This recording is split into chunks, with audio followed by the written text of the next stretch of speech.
আমি আপনাদেরকে বলবো একটুখানি শোনেন।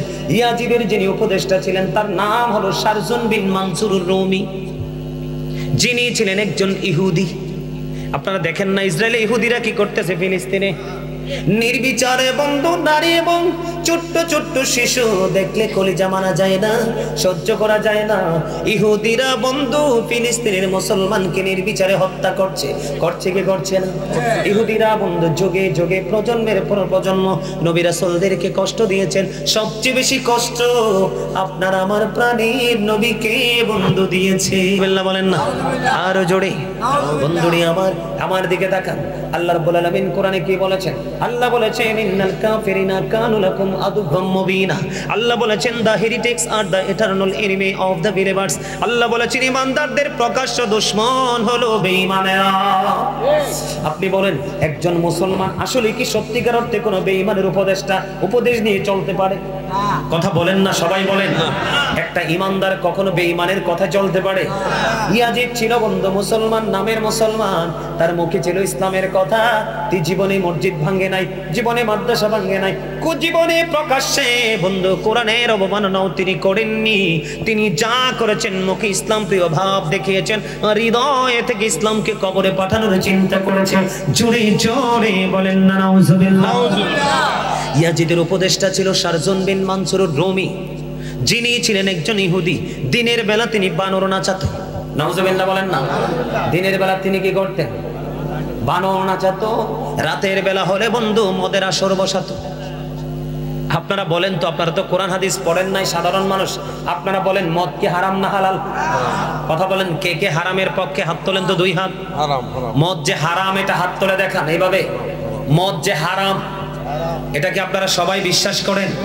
হাত নামান। যে হাত তোলেন নাই আমার মুসলমান কিনা সন্দেহ আছে। বলে কেন? আল্লাহ যেটাকে হারাম বলেছে মানেন বা না মানেন হারামই বলতে হবে। আল্লাহ যেটাকে হালাল বলেছে এটা মানেন বা না মানেন হালালই বলতে হবে। ঠিক কিনা বলে? আরো জোরে আমার দিকে তাকান, আমার দিকে তাকান। এই যুবক তোমরা সবাই শোনো। আল্লাহ বলেছে ইন্নামাল খামরু ওয়াল মাইসিরু ওয়াল আনসাবু ওয়াল আজলাবু রিজসুম মিন আমালিশ শাইতান। আল্লাহ বলেছেন মদ, জুয়া, মূর্তি, ভাগ্য গণনা, ঘৃণ্য বস্তু শয়তানের কাজ। এখন শয়তান কি ইমানদারের বন্ধু না শত্রু? আল্লাহ বলেছেন ইন্না শাইতানা লাকুম আদুউন ফাত্তাখিজুহু আদুওয়া। শয়তান is the eternal enemy of the believers. ইমানদারদের প্রকাশ্য দুশমন হলো বন্ধু শয়তান। আর বন্ধু মুনাফিক চিনার উপায় রে, ইমাম সাহেবের পিছনে নামাজ পড়ে ইমাম সাহেবের পিছনে যারা বিরোধিতা করে, সমালোচনা করে, এটা কি মুসল্লি নাকি মুনাফিক? কথা বলেন না কেন? খতিবের পিছনে এখন মাত্র নামাজ পড়লো, বের হয়ে খতিবের সমালোচনা করলো, এটা মুসল্লি না মুনাফিক? বন্ধুরে আমার, ইয়াজিদি হাত মানি হলো কি জানেন? মুখে ইসলামের কথা আর অন্তরে ইসলামকে ধ্বংস করার কথা। মুনাফিক মার্কা মুসল্লি হলো ইমামের পিছনে দাঁড়িয়ে নামাজ পড়া এবং বাইরে এসে ইমাম সাহেবকে তাড়ানোর ব্যবস্থা করা। এটাই হলো মুনাফিক। এই মানুষগুলো হলো ইয়াজিদ মার্কা মুসলমান।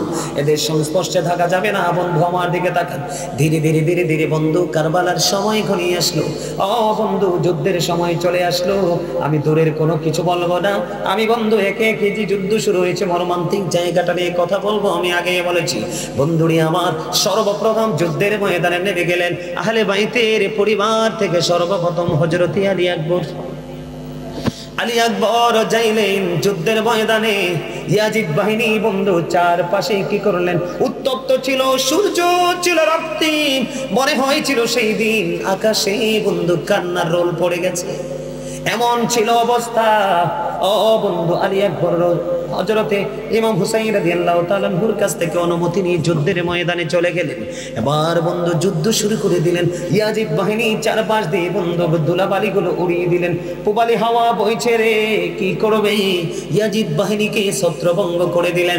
যুদ্ধ করতে করতে করতে করতে বন্ধু এবার চলে আসলেন ফিরে বাবার কাছে।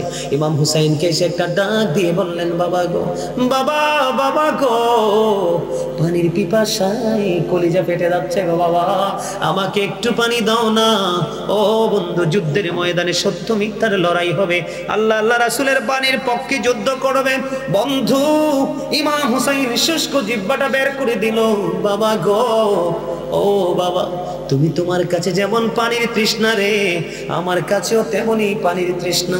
আমি যখন পানির তৃষ্ণা বেশি লেগে যাইতো, আমি আমার নানার কাছে যখন বলতাম, নানা গো আমাকে পানি পান করাও, তখন আমার নানার জিহ্বা মোবারক বের করে দিত। আমি নানার জিহ্বা মোবারক চুষে আমার তৃষ্ণা মিটাতাম। রে আলী আকবর, আমি আমার শুষ্ক জিহ্বাটা বের করে দিলাম রে বাবা। বাবা আমার শুষ্ক জিহ্বাটা চষে নাও। ও বন্ধু, জিহ্বাটা চষে নিল, জিহ্বা শুকিয়ে আছে রে। কারবালার ময়দানে জিহ্বা চষে তিনি পুনরায় আবার বন্ধু যুদ্ধের ময়দানে চলে গেলেন। হায়দারি আক্রমণ চালালেন। যুদ্ধ চলতে চলতে চলতে চলতে ইয়াজিদ বাহিনী এমন ভাবে তীর নিক্ষেপ করলো, আলী আকবরের বুকের মধ্যে সে বিঁধল। একটা ডাক দিল, বাবা বাবা গো, আপনি কোথায়, আমাকে সাহায্য করুন। দৌড়ে চলে গেল ও বন্ধু ইমাম হুসাইন রাদিয়াল্লাহু তাআলা কারবালার ময়দানে গিয়ে দেখলেন সন্তানের কি নির্মম পরিস্থিতি। ও বন্ধু ইমাম হুসাইন ডেকে ডেকে বললেন, আলী আকবর বাবা গো, আমার বুক থেকে তীরটা আপনি সরিয়ে নেন, আমি ইয়াজিদ বাহিনীর উপর হায়দারি আক্রমণ চালাবো। বন্ধু তীরটা যখন টান দিলেন বের করার জন্য, রক্তের বন্যা বয়ে গেল। ও বন্ধু তখন ইমাম হুসাইন রাদিয়াল্লাহু তাআলা আনহুর বয়স ছিল 56 বছর 5 মাস 5 দিন। এই কারবালার সময় 61 হিজরিতে যখন আলী আকবর শাহাদাত বরণ করেননি, তখন ওনার একটাও চুলদারি পাকেননি। যখন ওনার চোখের সামনে ইয়া বন্ধু আলী আকবর শাহাদাত বরণ করলো, শহীদ হয়ে গেল, সবাই পড়েন না ইন্না লিল্লাহি ওয়া ইন্না ইলাইহি রাজিউন। যুদ্ধে যখন শাহাদাত বরণ করলো বন্ধু, এবার ইমাম হুসাইন রাদিয়াল্লাহু তাআলা আনহু আলী আকবরের দেহটা কাঁধে করে নিয়ে যখন রওনা দিল, ওই তাঁবুর দিকে চাইয়া দেখেন ওনার চুলদারি গুলো সাদা হয়ে গেছে। জোরে জোরে বলেন আল্লাহু আকবার। তাঁবুর সামনে রেখে দিলেন। এবার কে রে একক যুদ্ধের জন্য বের হয়ে যাবে? এবার হাসান রাদিয়াল্লাহু তাআলা আনহুর নাম, হাসান রাদিয়াল্লাহু তাআলা আনহুর যে সুযোগ্য শাহজাদা, তার নাম হলো কাসেম। জানেননি আপনারা? শুনছেননি আপনারা? বন্ধু ইনি এসে বললেন, ই হুসাইন রাদিয়াল্লাহু তাআলা আনহুকে আমাকে অনুমতি দিন, আমি যুদ্ধের ময়দানে যাব। বন্ধু এবার কি করলেন, তিনি অনুমতি নিয়ে যুদ্ধের ময়দানে গেলেন। উনিও বন্ধু শাহাদাত বরণ করলেন। উনি শাহাদাত বরণ করলেন। ইমাম হুসাইন রাদিয়াল্লাহু তাআলা আনহু ওনার লাশটাও বন্ধু পবিত্র দেহটা তাঁবুর সামনে নিয়ে আসলেন। এবার একক যুদ্ধ শুরু হতে হতে এমন একটা পরিস্থিতি তৈরি হলো, হুসাইন রাদিয়াল্লাহু তাআলা আনহু যুদ্ধের ময়দানের দিকে রওনা হচ্ছে, কিন্তু ইমাম হুসাইনের সাথে যুদ্ধ করার সাহস পাচ্ছে না ইয়াজিদ বাহিনী। বন্ধুরে আমার, ইয়াজিদ বাহিনী শাহ ইমাম হুসাইন রাদিয়াল্লাহু তাআলা আনহুর সাথে যুদ্ধ করার কোনো সাহস করতে পারতেছে। ধীরে ধীরে ধীরে ধীরে ধীরে ধীরে বন্ধু তিনি যুদ্ধের ময়দানে চলে গেল। যুদ্ধের ময়দানে চলে যাওয়ার পরে চতুর্দিক থেকে ওনাকে আক্রমণ চালাতে শুরু করলেন। বন্ধু যুদ্ধের ময়দানে যখন আক্রমণ চালাতে শুরু করলেন, শেষ পর্যন্ত সীমার ওনার বুকের মধ্যে চড়ে বসলেন। এবার উনি প্রশ্ন করলেন, এখন কি নামাজের সময়? কয় হ, এখন নামাজের সময়। কয় আমাকে তো শহীদ করে দিবে, আমাকে একটু সময় দাও, আমি নামাজটা একটু পড়ে নিব। জোরে বলুন না সুবহানাল্লাহ। বন্ধু আপনি আমি কত ফ্রি সময় কাটিয়ে দেই, নামাজ পড়ি না। দোকানে বসে থাকি, চৌরাস্তায় বসে থাকি, বন্ধ শপিং মলের সামনে দাঁড়িয়ে থাকি, আজানের ধ্বনি শোনা যায়, তারপরে আমরা যাই না। ইমাম হুসাইনের কাছ থেকে বন্ধু শিক্ষা নেন, কেমন করে নামাজের প্রতি শ্রদ্ধাশীল হতে হয়, কেমন করে বন্ধু সত্য মিথ্যার পার্থক্য করতে হয়, সত্যের ঝান্ডা ছিনিয়ে আনার জন্য বেঈমানদের কাছ থেকে কেমন করে শিক্ষা নিতে হয়। ইমাম হুসাইন রাদিয়াল্লাহু তাআলা আনহুর দিকে না তাকালে বন্ধু বোঝা যায় না। এবার তিনি কি করলেন, নামাজ শেষ করলেন। নামাজ শেষ করার পরে ওনাকে বন্ধু শহীদ করে দিবে।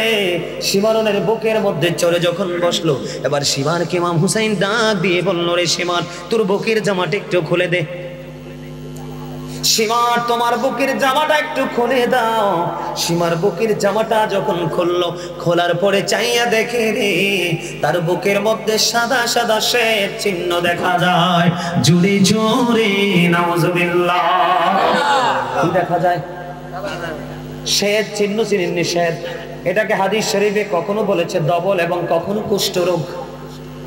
আপনারা দেখেন না, আপনাদের মধ্যে আছে না অনেক মানুষের শ্বেত মানুষে কয় শ্বেত শরীর, মুখ, বিভিন্ন জায়গা, আবার অনেকের পুরো অঙ্গ সাদা হয়ে যায়, এরকম আছে না?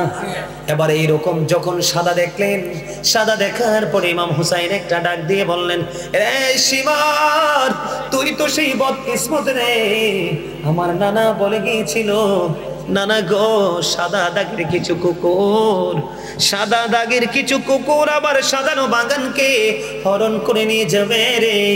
আমার কাছে মনে হয় তুই সেই বদকিসমত। জোরে জোরে নাউজুবিল্লাহ। আমার ইমাম হুসাইন রাদিয়াল্লাহু তাআলা আনহুকে শহীদ করে দিলেন, দেহ থেকে বন্ধু মাথাটাকে আলাদা করে দিলেন। ইয়াজিদ বাহিনীর তারপরও পিপাসা বন্ধু মিটেনি, তার পিপাসা মিটেনি, তাদের এই মাথা গোলোর উপর বন্ধু ওই ঘোড়া দিয়ে দৌড়ানো হচ্ছে, পদদলিত করা হচ্ছে। জোরে জোরে কন্যা নাউজুবিল্লাহ। বন্ধু তাদের তাবর সব কিছু লুণ্ঠন করে নিয়ে গেল। ও বন্ধু সকিনাকে বন্দী করা হলো। এমনি করে করে করে করে একটার পর একটা বন্ধু নিষ্ঠুর কাজ তারা চালিয়ে যাচ্ছে। চালাতে চালাতে চালাতে চালাতে চালাতে বন্ধু এমন একটা পরিস্থিতি তৈরি হয়ে গেল, বন্ধুরে আমার, ইমাম হুসাইন রাদিয়াল্লাহু তাআলা আনহুকে যখন শহীদ করেছিল বন্ধু, বাইতুল মুকাদ্দাসের ঝুলন্ত যে পাথরটা, বাইতুল মুকাদ্দাসের যে ঝুলন্ত পাকা পাথরটা, ওই পাথরের নিচ থেকে রক্ত প্রবাহিত হয়েছিল। জোরে জোরে বলুন না আল্লাহু আকবার, আর জোরে বলেন আল্লাহু আকবার। বন্ধুরে আমার, পাথর থেকে রক্ত প্রবাহিত হওয়া সহজ নয়, ঠিক কিনা বলে? পাথর থেকে রক্ত প্রবাহিত হয়েছিল। ও বন্ধু, সিরিয়ার যত পাথর সরানো হতো, তখন পাথর থেকে তাজা রক্ত প্রবাহিত হতো। বন্ধুরে আমার, উম্মে সালমা রাদিয়াল্লাহু তাআলা আনহা তিনি বলে দিয়েছেন, উম্মে সালমা রাদিয়াল্লাহু তাআলা আনহা তিনি বলেছেন, ইমাম হুসাইন রাদিয়াল্লাহু তাআলা যখন শাহাদাত বরণ করলো, শহীদ যখন হলো রে, শহীদ হওয়ার পরে আমি জিনেরা কান্না করেছি, আমি নিজে কানে তা শুনতে পেয়েছি। জোরে জোরে সুবহানাল্লাহ, জোরে জোরে বলুন আল্লাহু আকবার। সহজ বিষয় নয় ও বন্ধু, সহজ বিষয় নয় ও বন্ধু। আসমানের ফেরেশতারা পর্যন্ত কান্না করেছে, ফেরেশতারা পর্যন্ত কান্না করেছে, জিনেরা পর্যন্ত কান্না করেছে। ইমাম হুসাইন শহীদ হওয়ার পরে বন্ধু আকাশের দিকে তাকালে দেখা যাইতো এক সপ্তাহ পর্যন্ত মনে হতো যেন একটা তারকাকে বন্ধু আঘাত করতেছে। ইমাম হুসাইনের শাহাদাত বরণের সঙ্গে সঙ্গে আকাশ এত কালো হয়েছিল, মনে হয়েছিল বন্ধু এখনই কিয়ামত কায়েম হয়ে যাবে। ইমাম হুসাইনের শাহাদাত বরণ কেউ মেনে নিতে পারেনি, কারণ তারা হলো প্রাণের নবীজির কলিজার টুকরা, তাদেরকে আল্লাহ এত বেশি ভালোবাসে। বন্ধু একদিন এই গ্রাম্য লোক নিয়ত করলো যে আমি একটা হরিণ আমি নবীজির দরবারে উপহার দিব। বন্ধুরে আমার, ওই গ্রাম্য লোকটা একটা হরিণের বাচ্চা ধরে নবীজির দরবারে দিলেন। দিতে দেরি রে রাসূলের কলিজার টুকরা হাসানকে দিয়ে দিলেন। এবার হুসাইন ডেকে ডেকে বললেন, না না গো, আমার ভাইকে তুমি হরিণ দিয়েছো, আমাকেও একটা দিতে হবে। কিন্তু নবীজির কাছে এসেছে কয়টা? একটা এসেছে। ও বন্ধু, হুসাইন রাদিয়াল্লাহু তাআলা চাইতে দেরি রে। এবার নবীজি চাইয়া দেখেন সামনের দিক দিয়ে নবীজির দিকে দুইটা হরিণ, একটা বড় একটা ছোট, দৌড়ে আসতেছে। জোরে জোরে সুবহানাল্লাহ। একটা এনেছে বন্ধু, তিনি মান্যত অনুযায়ী একটা নবীজির কাছে দিলেন। নবীজির কলিজার টুকরা নাতি একটাকে দিয়ে দিলেন। আরেকটা যখন চাইতে দেরি রে ও বন্ধু, নবীজি দেখতে পাইলেন সামনের দিক দিয়ে দুইটা দৌড়ে আসছে। এবার নবীজির সামনে এসে বড় হরিণীর জবান খুলে গেল। নবীজিকে সালাম দিলেন। বন্ধু হরিণী ডেকে ডেকে বলে, ইয়া রাসূলুল্লাহ, নবী গো, আপনার কাছে যে একটা বাচ্চা হরিণ দেওয়া হয়েছে, এটা আমারই বাচ্চা, আপনার কলিজার টুকরা হাসানকে দিয়ে দিয়েছেন। আমি মা হয়ে আপনার আরেকটা আমার বাচ্চা নিয়ে এসেছি, আপনার কলিজার টুকরা হুসাইনকে দিয়ে দেয়। জোরে সুবহানাল্লাহ, আর জোরে বলেন না সুবহানাল্লাহ। বন্ধুরে আমার, হুসাইনের প্রেম, হুসাইনের মর্যাদা, হুসাইনের ভালোবাসা নিয়ে কথা বললাম। আল্লাহ কোরআনে বলেছেন ইমাম হুসাইনকে নিয়ে। ও বন্ধু, আল্লাহ হাদিস শরীফের মধ্যে রাসূল বলে দিয়েছেন, ওই ইমাম হুসাইন যখন শহীদ হলো গো, ও বন্ধু, আসমান জমিন চন্দ্র সূর্য কেউ সেটা মেনে নিতে পারেনি। ও বন্ধু, জিনেরা পর্যন্ত কান্না করেছে। জোরে জোরে আল্লাহু আকবার। বন্ধুরে আমার, ও বন্ধু, এবার ইয়াজিদের কাছে নিয়ে যাওয়ার জন্য রওনা হলেন ইয়াজিদ বাহিনী পুরস্কারের আশায় রে। ও বন্ধু, যখন রওনা হলো, যাইতে যাইতে ধীরে ধীরে বন্ধু যাইতে যাইতে সন্ধ্যা হয়ে গেল। সন্ধ্যা যখন হয়ে গেল, ইয়াজিদ বাহিনী রাস্তার মধ্যে বন্ধু তাঁবু টানালেন। তাঁবু টানানোর পরে রাস্তার মধ্যে তারা অবস্থান করতেছে। রাস্তার মধ্যে যখন অবস্থান বন্ধু শুরু করে দিল, অবস্থান করতে দেরি দেরি রে, এবার বন্ধু পাশেই ছিল একজন খ্রিস্টান পাদ্রী। পাদ্রী ডেকে ডেকে বললেন, রে তোমাদের কাছে আমার একটা আবদার আছে। কয় কি? আজকের একটা রাতের জন্য আমি 10,000 দিরহাম দিব। রাসূলের কলিজার টুকরা হুসাইনের মাথাটা শুধু আমাকে একটা রাতের জন্য দিবা, সকাল হলে আবার পেয়ে যাবা। জোরে জোরে সুবহানাল্লাহ, আর জোরে বলুন না সুবহানাল্লাহ। একটা রাত্রের জন্য কত হাজার দিরহাম? 10,000 দিরহাম। ও বন্ধু, খ্রিস্টান পাদ্রী কি করলেন? বলতে দেরি, ইয়াজিদ বাহিনী তো ছিল লোভী। কি? ইয়াজিদ বাহিনী সব দিকে লোভী ছিল। তারা নারী লোভী ছিল, অর্থ লোভী ছিল, পৃথিবীর ভোগ বিলাসী তারা লোভ তাদের মধ্যে ছিল। কোন ধরনের লোভ, এমন কোন লোভ নাই যে ইয়াজিদ এবং তার বাহিনীর মধ্যে ছিল না। বন্ধুরে আমার, 10,000 দিরহামের কথা বলার পরে তারা রাজি হয়ে গেল। এবার ওই পাদ্রীর কাছে যখন ইমাম হুসাইনের মাথাটা দিল, সুন্দর করে পাদ্রী নিয়ে গেলেন উঁচু একটা জায়গার মধ্যে, এরকম উঁচু একটা জায়গার মধ্যে রাখলেন। সুন্দর করে মেশকম্বল দিয়ে বন্ধু ধৌত করলেন। ধৌত করার পরে সুন্দর একটা উঁচু জায়গার মধ্যে রেখে দিলেন। রেখে ওই খ্রিস্টান পাদ্রী ইমাম হুসাইনের চেহারা মোবারকের দিকে তাকায়া রইছে। আর তাকিয়ে তাকিয়ে বন্ধু সারাটা রাত রে দুই চোখের পানি বিসর্জন দিয়েছে। আর ইয়াজিদ বাহিনী কেমন করে পারলি রে?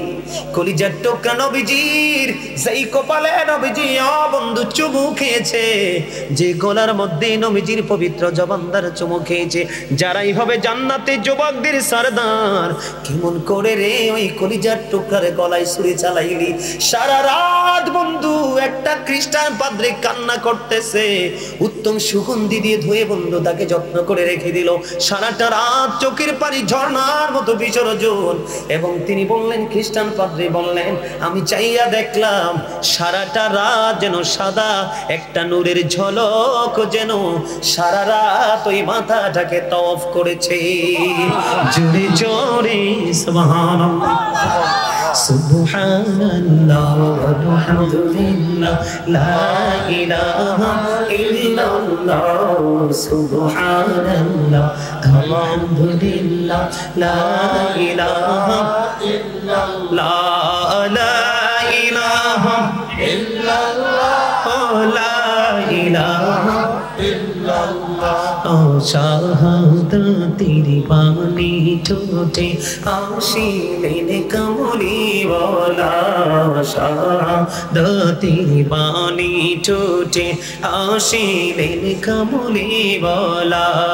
মক্কাতে ফুটিল রবি নূরে মিন নূরে আলা, সুবহানাল্লাহ আলহামদুলিল্লাহ লা ইলাহা ইল্লাল্লাহ, সুবহানাল্লাহ আলহামদুলিল্লাহ। মুহাম্মদে লা ইলাহা ইল্লাল্লাহ, লা ইলাহা ইল্লাল্লাহ, লা ইলাহা ইল্লাল্লাহ। ও নামের সাথে নাম মিশাইয়া যারে আল্লাহ পাঠাইলা, নামের সাথে নাম মিশাইয়া যারে আল্লাহ পাঠাইলা, নিজে আল্লাহ দোস্ত বলে তাহার প্রেমে মজিলা, সুবহানাল্লাহ আলহামদুলিল্লাহ লা ইলাহা ইল্লাল্লাহ, লা ইলাহা ইল্লাল্লাহ, লা ইলাহা ইল্লাল্লাহ, লা ইলাহা ইল্লাল্লাহ মুহাম্মাদুর রাসূলুল্লাহ সাল্লাল্লাহু আলাইহি ওয়াসাল্লাম। কার কার কাছে ভালো লাগছে হাত তোলেন তো। আলহামদুলিল্লাহ, সোজা করে দুইটা হাত তুলে দেখান। সবার কাছে ভালো লাগছে? আলহামদুলিল্লাহ, হাতটা নামান। আপনারা দয়া করে ওই যে পিছন দিক দিয়ে একবার ওই যে প্যান্ডেলের বাইরে পর্যন্ত চলে গেছে, আপনারা দয়া করে একটু সামনে আসেন। আসেন আসেন সবাই আসেন, আসেন আরো জোরে আসেন। কিরে স্বাস্থ্য ভাই, তোরা রাগ হইছস? রাগ করছো? রাগ হইছো তোমরা দুইজন? রাগ হইছো? রাগ হইও না, আমি একটু পরে চলে যাব। আজকের এই বসা, শোনো, জীবনের সময়গুলোর হিসাব আল্লাহ চাইবে। আজকে তোমাদের জন্য কাজ ফরজ হচ্ছে এই জলসাতে আসা, কারণ কালকে হবে না। আমি গত বছর ওই বাড়ির মধ্যে হয়েছিল মাহফিলটা, আমি গত বছর একদিন এসেছিলাম, ওই দিনেই কিন্তু কি জানি তার নাম, নাসির মিয়া, তার বোনটা পৃথিবী থেকে বিদায় হয়ে গেছিল। এই মাহফিলটা কিন্তু আমার জীবনের একটা স্মরণীয় ঘটনা হয়ে রয়েছে, মানে মোস্ট ইম্পর্টেন্ট স্টোরি যেটাকে বলা হয় আমার হৃদয়ে। কারণ মাহফিলের দিনে একটা মানুষ এই আনন্দ কোনো মুহূর্ত, এটা আমি জীবনে কোনোদিন ভুলবো না। এটা তোমাদের জন্য আরো বড় শিক্ষা হওয়ার কথা। এক বছরে কি অনেক মানুষ চলে গেছে না? আরেক বছর আস্তে আস্তে কে চলে যাবে, আসার যদিও সিরিয়াল আছে, যাওয়ার কোনো সিরিয়াল নেই। ছেলের আগে, মুরব্বীদের আগে কিন্তু অনেক ছেলেরা চলে যায়, যায় না? বর্তমানে এখন মুরব্বীদের আগে কিন্তু ইয়াং ম্যানরা মারা যায়। তোমরা কি জানো এটা? অনলাইন খুঁজে দেখবা, আমি সিরিয়াসলি বলছি তোমাদেরকে শিক্ষার জন্য। তোমরা দেখবা বর্তমানে মুরব্বী মানুষের মৃত্যুর সংখ্যা, মৃত্যুর খবর খুব কম পাওয়া যায়, খুবই কম। কিছুদিন আগে এক সপ্তাহ জোরে আমি যেখানে আছি কুমিল্লা সিটিতে, আমার আশেপাশে যতগুলো মানুষ মারা গেছে পুরুষ, সবগুলো ইয়াং, সবগুলো ইয়াং। মানে আমার কাছে আশ্চর্য লাগছে। শোনো, মানুষের কর্ম তার সবকিছুকে লং করে দেয়, বড় করে দেয়, আবার মানুষের কর্মই তার সবকিছুকে স্মল, ছোট করে দেয়। তোমাকে একটু চিন্তা করতে হবে। আমি তো বলিনি তোমাকে যে তুমি বন্ধুদের সাথে আড্ডা দিও না, আমি কিন্তু তোমাকে বলিনি যে তুমি সুস্বাদু খাবার খেও না, আমি কিন্তু তোমাকে বলিনি যে তুমি শপিং মলটাকে তুমি আপন করে নিও না। তুমি যখন যেটা প্রয়োজন সেটাই করো, কিন্তু তার ফাঁকে ফাঁকে আল্লাহ আমাদেরকে অত্যন্ত সুন্দর করে সৃষ্টি করেছে। একটু কি ভাবছো? আল্লাহ রাব্বুল আলামিন বলেছেন ফি আইয়ি সূরাতিন মা শাআ রাক্কাবা। আল্লাহ ক্রিয়েটেড দ্য মাইন্ড। আল্লাহর মন মতো করে আমাদেরকে কি করেছেন? আমাদেরকে গঠন করেছেন, যেটাকে ইংলিশে বলা হয় বিউটিফুল শেপ। আমাদের গঠন প্রণালী অত্যন্ত সুন্দর। আজকে কি আমরা সুন্দর পথে চলতে পারছি? কথা বলেন, পারছি? পারিনি কেন? পৃথিবী নামক যে লালসা, সেই লালসা আমাদেরকে আল্লাহ রাসূল থেকে অনেক অনেক দূরে নিয়ে গেছে। আপনি যত বেশি আল্লাহ রাসূল থেকে দূরে যাবেন, তত বেশি জাহান্নাম আপনার কাছে আসবে। আর আপনি যত বেশি আল্লাহ রাসূলের কাছে যাবেন, ততই জান্নাত আপনার নিকটবর্তী হবে।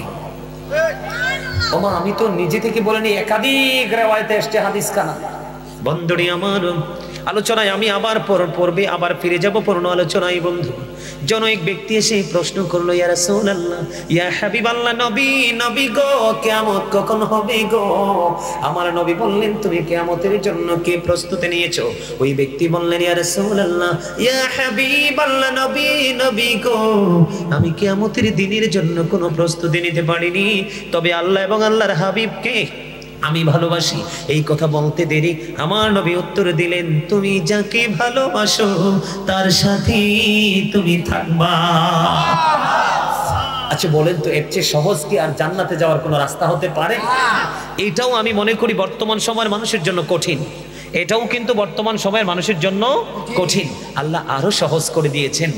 যুগ উপযোগী প্রজন্মের পর প্রজন্ম যারা আসবে, সাধারণ মানুষ, তাদের জন্য জান্নাতের রাস্তাটা, টিকেটটা একেবারে সহজ করে দিয়েছেন। ওই যে আগেই বলেছি, আল্লাহ বলেছেন, join with my dear people, come to my paradise. আল্লাহ বলেছেন, ফাদখুলি ফি ইবাদি ওয়াদখুলি জান্নাতি। তোমরা হক্কানি আলেমদের সাথে যুক্ত হও আর আমার জান্নাতে চলে আসো। ওয়াজ করছে কে? আরো জোরে, আরো জোরে। Behold, many the friends of Allah have nothing to fear or to regret. আল্লাহর বন্ধুদের কোনো ভয় নেই, তাদের কোনো চিন্তা নেই, তাদের কোনো টেনশন নেই, or to regret, তারা পরকালেও চ্যাম্পিয়ন। জোরে জোরে সুবহানাল্লাহ। আল্লাহ বলেছেন, ওয়াবতাগু ইলাইহিল উসিলা, তোমরা আমাকে পাওয়ার জন্য উসিলা খোঁজো। উসিলাটা কি? অকুনু মা'আস সাদিকিন।